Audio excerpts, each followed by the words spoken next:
I takojmë bashkëkohës të nderuar me Adi sot në hapësirën informative të orës 14, u njoh fillimisht me titujt kryesor.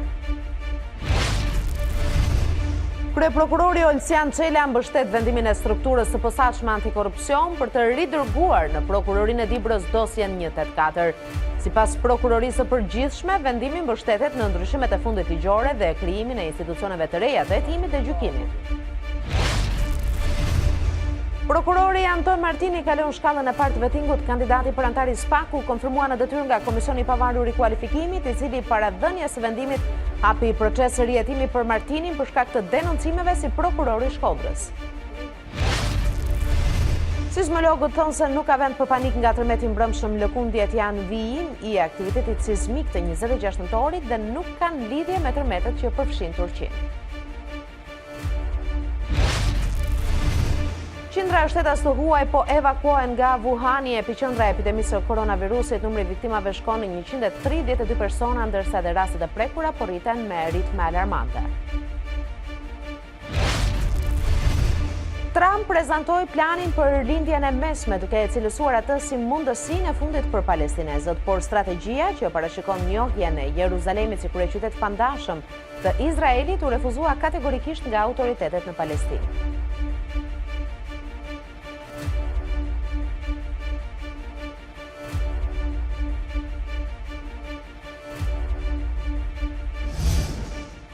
E nisim gjërësisht me zhvillimet kryesore të ditës. Fati i hetimit për dosjen 184 do të jetë në duart e prokurorëve të Dibrës. Sipas prokurorisë së përgjithshme, janë ndryshimet e fundit ligjore dhe krijimi i institucioneve të reja të hetimit dhe gjykimit që japin tagrin strukturës së posaçme antikorrupsion të vendosur për kompetencën lëndore të çështjeve në hetim. Vendimi i djeshëm i prokurorisë së posaçme antikorrupsion dhe krimit të organizuar është bazuar pikërisht në legjislacion. Një ditë pas vendimit të SPAK për shpalljen e mos kompetencës për hetimin e dosjes 184, e cila ka si objekt krimin elektoral, Prokuroria e Përgjithshme thotë se me ligjin e ri në fuqi dhe krijimin e strukturave të posaçme të hetimit kundër krimit dhe korrupsionit, tashmë vendimi i SPAK-ut është definitiv. Do të jetë Prokuroria e Dibrës, e cila ka të gjithë tagrin ligjor dhe lëndën për kompetencë në hetimin e një dosje të tillë.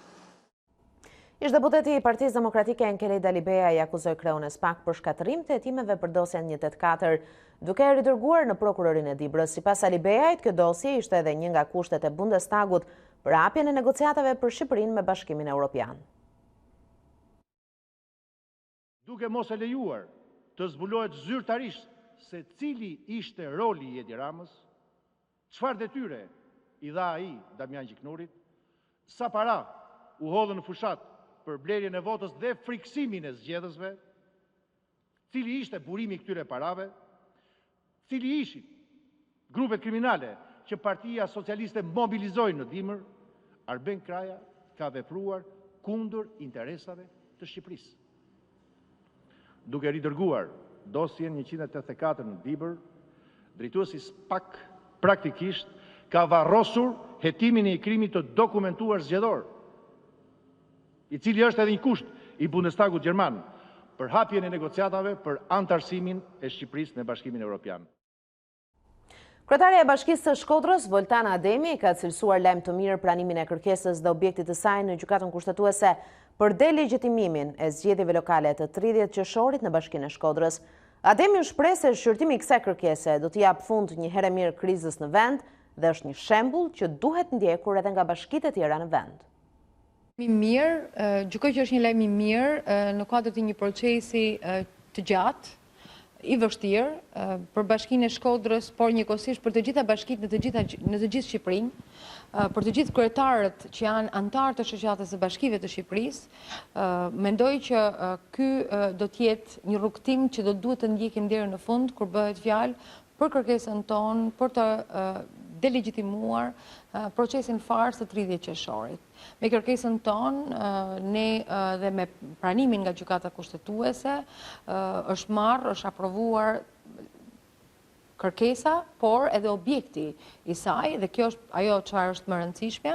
Ne gjykojmë që sa më shpejt që të mund të bëhet funksionale gjykata kushtetuese, të mund të shqyrtojë në themel të gjithë kërkesën tonë, pikat kryesore, por bazuar sidomos në argumentet tonë, që janë argumenta ligjor, i referohen Kushtetutës së Shqipërisë, por njëkohësisht edhe procedurave ilegjitime, sipas argumentimit që ne kemi bërë në kërkesën tonë, të ndjekura nga institucionet që do duhet të ndjeknin ligjin, të zbatonin ligjin, Kushtetutën dhe Kodin Zgjedhor, dhe kam fjalën këtu për procesin e ndjekur nga trupa që menaxhon zgjedhjet në këtë rast.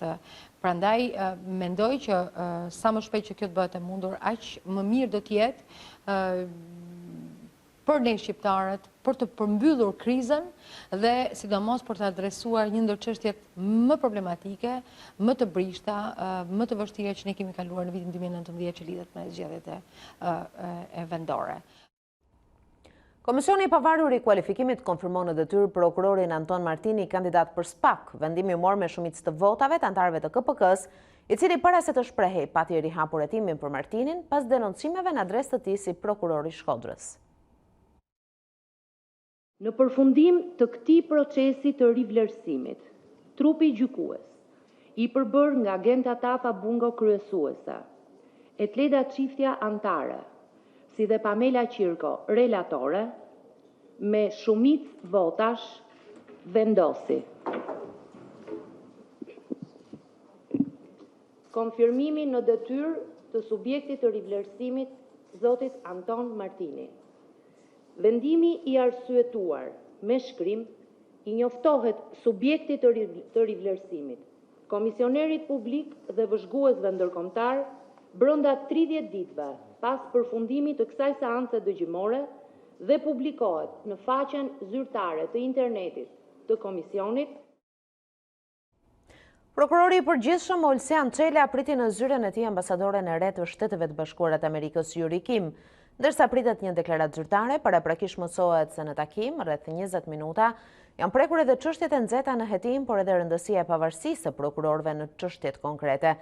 Nesër ambasadoria amerikane ka një pritje me anëtarë të organeve të drejtësisë, por edhe të gjithë aktorët e fushës, si dhe ato politikë që morën pjesë në hartimin e reformës në drejtësi.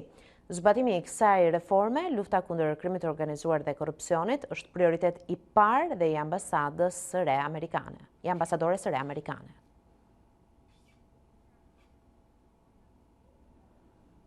Dy të rinj nga fushkruja ra në prangat e policisë pasi lëviznin me pistolet me silenciator dhe një aparat celular që dyshohet se do të përdorej për shpërtimet e minave në distancë.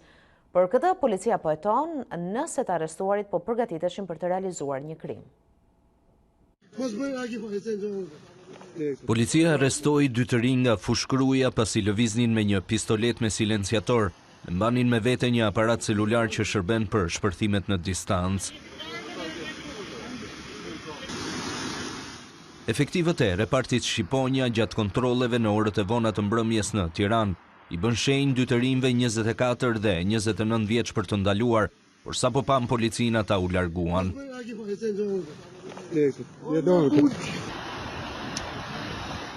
Gjatë ndjekjes njëri prej tyre hodhi nga dritari i automjetit tip BMW pistoletën me silenciator.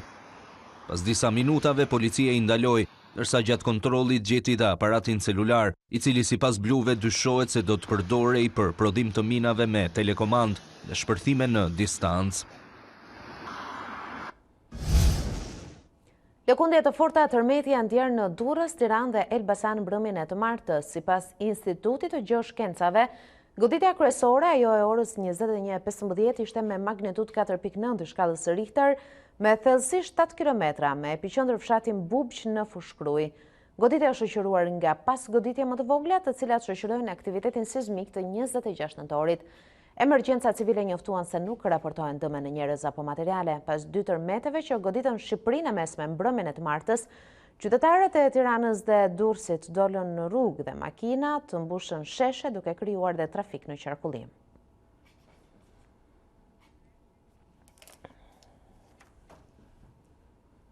Sismologu Rapo Ormani sqaroi se tërmeti ishte në vazhdën e qindra lëkundive në vijim të aktivitetit sismik të goditjes së 26 nëntorit dhe mohon që ai të ketë lidhje me tërmetin në Turqi. Intermeti 26 nëntorit tregoi që domethënë është ishte intermeti fort. Kjo është arsye që ne duhet të mësojmë me tërmetet, mbasi kemi kaluar nga një periudhë me sismicitet ulët, tani në një periudhë me aktivitet sismik më të lartë, siç e tregojnë dhe tërmetet në zonën e Durrësit. Duhet të mësojmë edhe për faktin tjetër se këto tërmeti i Durrësit ishte një tërmet me magnitudë 6.4 të shkallës Richter, pra konsiderohet një tërmet i fortë dhe tërmetet e fortë shoqërohen me pasgoditje, të cilat nuk vazhdojnë për një periudhë shkurtër 1-2 muaj, por vazhdojnë për një periudhë disa mujore. Ka lidhje tërmeti mbrëmshëm me tërmetet në Turqi?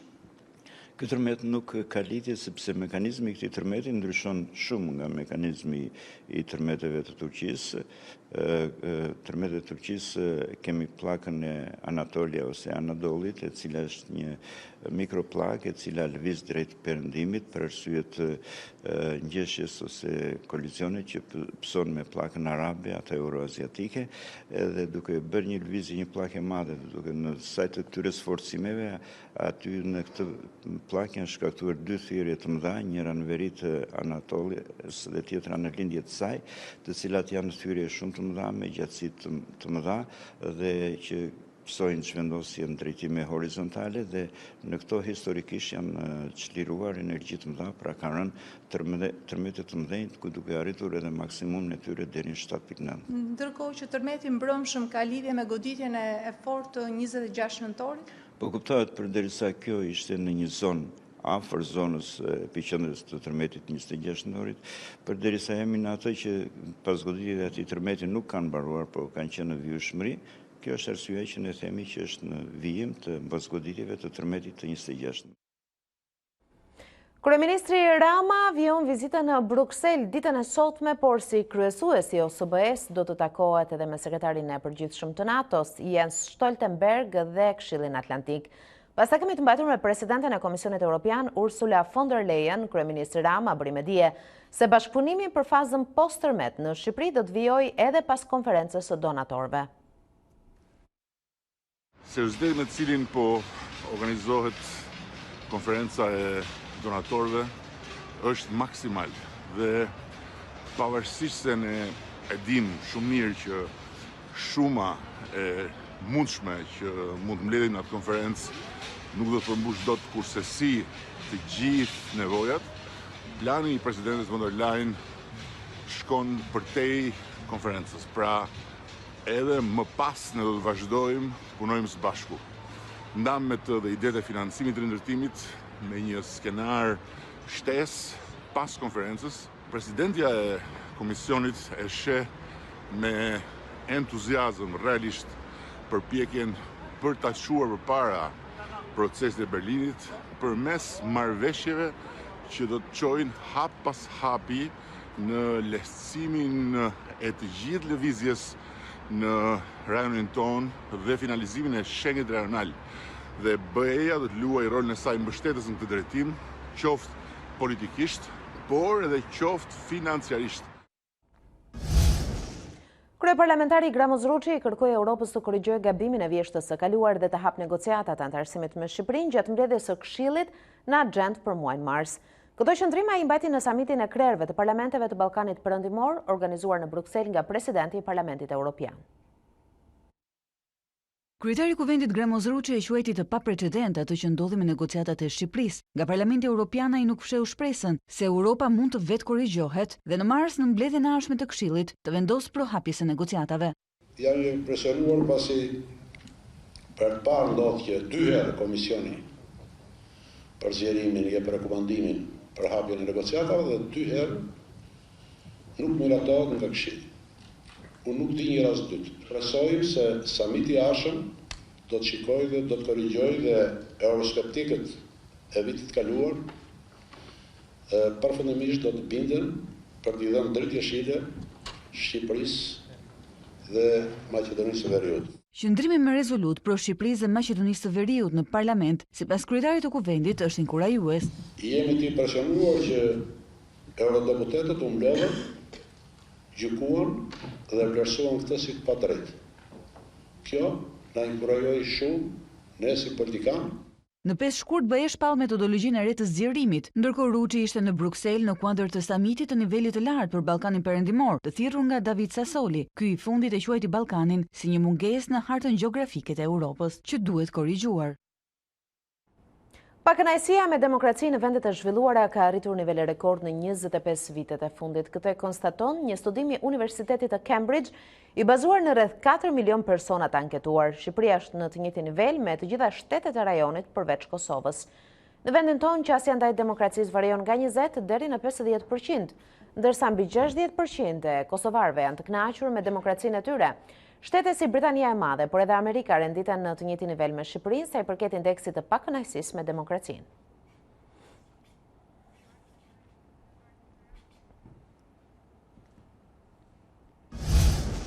Punimet për ndërtimin e bulevardit të Sarandës janë braktisur prej më shumë se 2 muajsh, duke rrezikuar seriozisht që nisja e sezonit veror ta gjejë Sarandën me një bulevard të rënuar. Bashkia e qytetit nuk jep asnjë sqarim mbi arsyet e ndalimit të punimeve. 4 muaj pas nisjes së punimeve për ndërtimin e shëtitores së Sarandës, qytetarët mund të shijojnë vetëm banderolat e afishuara të projektit, pasi punimet janë ndalur prej më tepër se 2 muajsh. Në shëtitoren e Sarandës, punimet janë ndalur. Në fakt, u ishte parashikuar zhvillimi i një projekti i cili do të prekte edhe plazhin e centralit, por që pas tërmetit të 26 nëntorit duket se gjithçka ka stopuar. Bashkia e qytetit nuk e ka një përgjigje zyrtare për qytetarët, të cilët janë ende në ter informativ se çfarë do të ndodhi me investimin. Keni parë një vit punoj? Jo, isha, nuk kam pas. Parë një vit punoj këtu? Jo, s'kam parë. Po bëm gati 3-4 muaj. Nuk ka asnjë punim në ndërtim profesional. Punoj te kjo shëtitoria? Jo, s'kem parasë. Nuk e dim çdo bëjnë këtu, e kush janë këta? Këta e shkretuan Sarandë. Po njëri s'kem parë.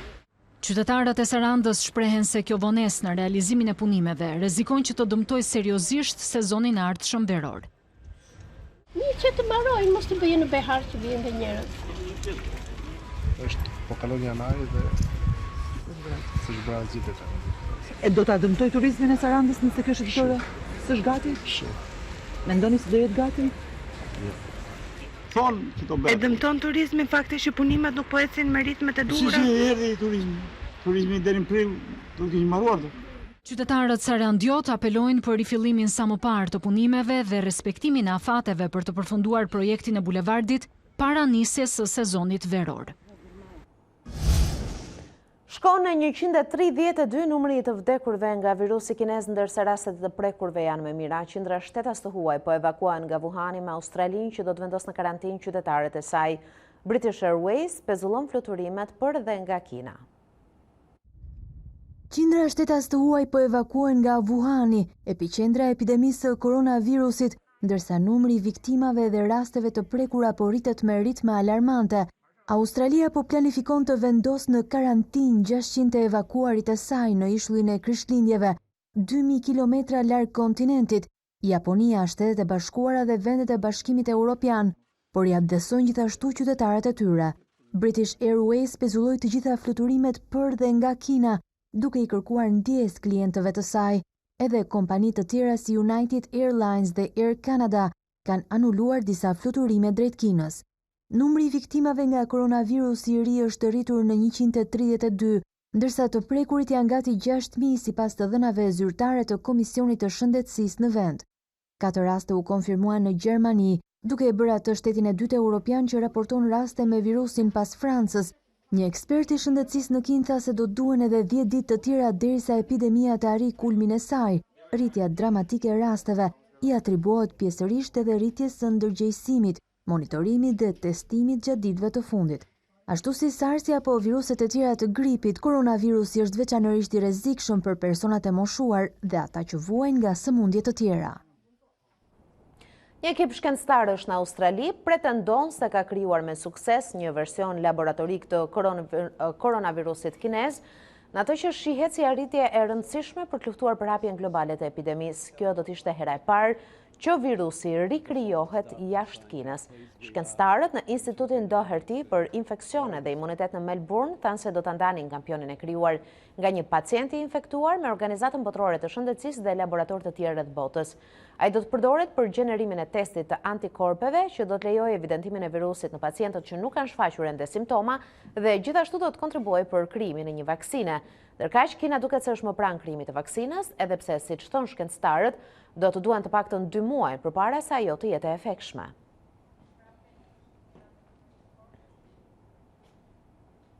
Kina ka pezulluar ndërkohë të gjitha aktivitetet sportive, të paktën deri në fundin e muajit shkurt. Shkak është koronavirusi, i cili ka paralizuar vendin dhe deri më tani ka vrarë 132 persona. Së fundmi ka qenë Federata Ndërkombëtare e Skive, ajo që vendosi anullimin e garave për Kupën e Botës të programuara më 15 dhe 16 shkurt në Kinë. Federata nuk ka njoftuar ende nëse gara do të rekuperohen ose jo me sezonin që është drejt fundit. Në Australi, ndërkohë, kombëtarja kineze e futbollit për femra po mbetet e izoluar për të shmangur përhapjen e mundshme të sëmundjes vdekjeprurse.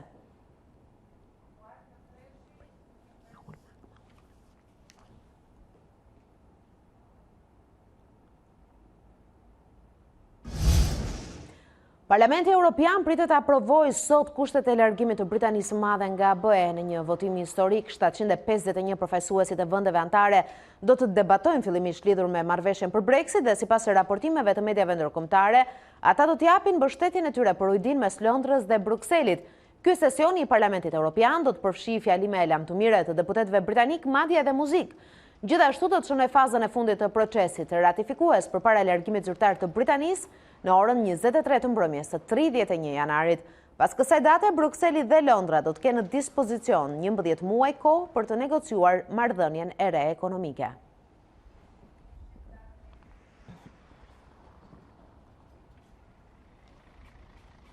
Donald Trump prezantoi planin për lindjen e mesme, duke e cilësuar atë si mundësinë e fundit për palestinezët, por strategjia që parashikon njohjen e Jeruzalemit si kryeqytet të pandashëm të Izraelit u refuzua kategorikisht nga autoritetet në Palestinë. Presidenti Amerikan Donald Trump prezantoi planin e shumëpritur për lindjen e mesme, duke premtuar se Jeruzalemi do të vazhdojë të mbetet kryeqyteti pandashëm i Izraelit. Ai propozoi krijimin e një shteti të pavarur palestinez dhe njohjen e sovranitetit të Izraelit mbi kolonitë në bregun perëndimor. Plani përfshin një hartë konceptuale ku sipas Trump ilustrohen kompromiset territoriale që Izraeli merr përsipër të bëjë. Sipas hartës, territoret palestineze dyfishohen, ndërsa një pjesë e Jeruzalemit lindor do të bëhet kryeqyteti i shtetit të ardhshëm të Palestinës, ku Trump thotë se do të hapet një ambasadë amerikane. Asnjë palestinez apo izraelit nuk do të shpërngulet nga banesat e veta, çka sugjeron se kolonitë ekzistuese në bregun e pushtuar perëndimor do të mbeten. Në krah të kryeministrit izraelit Benjamin Netanyahu, Trumpi cilësoi propozimet si mundësinë e fundit për palestinezët.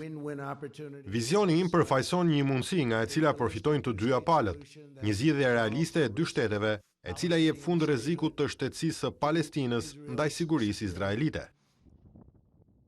Plani i cili synon të jap zgjidhje një prej konflikteve më të gjata në historinë botërore, u hartua nën kujdesin e dhëndrit të Trump, Jared Kushner, i menjëhershëm reagimi i autoriteteve palestineze. Presidenti Mahmud Abbas e cilësoi planin si një komplot. U them dhe një herë partnerëve Trump dhe Netanyahu, Jeruzalemi nuk është në shitje, të drejtat tona nuk janë në shitje. Ujdia juaj, ky komplot nuk do të funksionojë.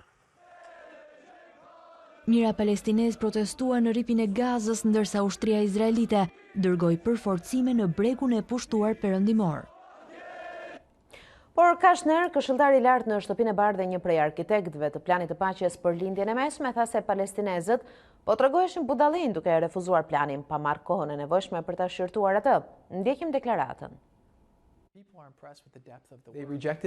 Ata e refuzuan planin pa e parë ende atë, menduan se nuk do të ishte aq i mirë sa është, kështu u treguan budallënj. Gjithashtu një prej ironive më të mëdha është se ata vazhdojnë të thonë se duan të jenë një shtet, por nëse je një shtet, nuk bën thirrje për protesta zemërimi kur nuk merr ato që do. Ky është një moment i rëndësishëm që ata t'i tregojnë botës se janë gati të bëhen një shtet. Presidenti amerikan e bindi Izraelin të bëjë lëshime të forta dhe të pezullojë ndërtimin e kolonive për 4 vite. Kjo do t'u jepte mundësinë palestinezëve të kenë një shtet, nëse do t'jenë të guximshëm mjaftueshëm për ta shfrytzuar atë.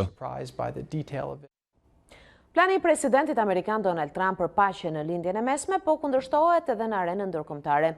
Ish-kryeministri suedez Carl Bildt njëherë është edhe ish ndërmjetës I Bashkimit Evropian për ish-Jugosllavinë lëshoi kritikat e ashpra ndaj Shteteve të Bashkuara duke lënë të kuptohet se propozimi I tyre është I njanshëm.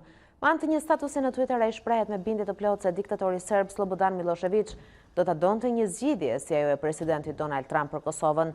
Forcat serbe të sigurisë në kontroll të plotë të kufive, hapësirës ajrore dhe digjitale, si dhe tregtisë, shkruan ish ndërmjetësues I BE-s, ndërsa në fund ironizon me planin e Amerikës për paqe, duke shkruar se në të do të kishte edhe disa të drejta të kufizuara për shqiptarët e Kosovës.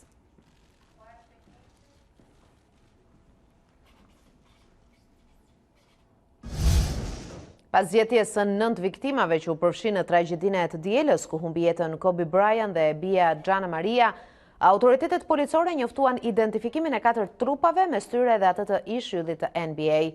Mjekësia ligjore dha konfirmimin pas analizës së gjurmëve digjitale. Trupat e tjerë të viktimave janë ato të trajnerit 56 vjeçar të bejsbollit John Altobelli, pilotit të helikopterit Aras Zobayan, 50 vjeç, dhe I një 45 vjeçareje me emrin Sarah Chester.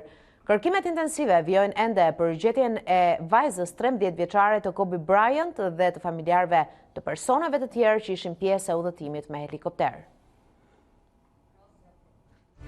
Ishte gjithçka e përgatitur për flashin për ndjes për hapësirën informative të orës 14, ndajemi këtu bashkë, mirupafshim.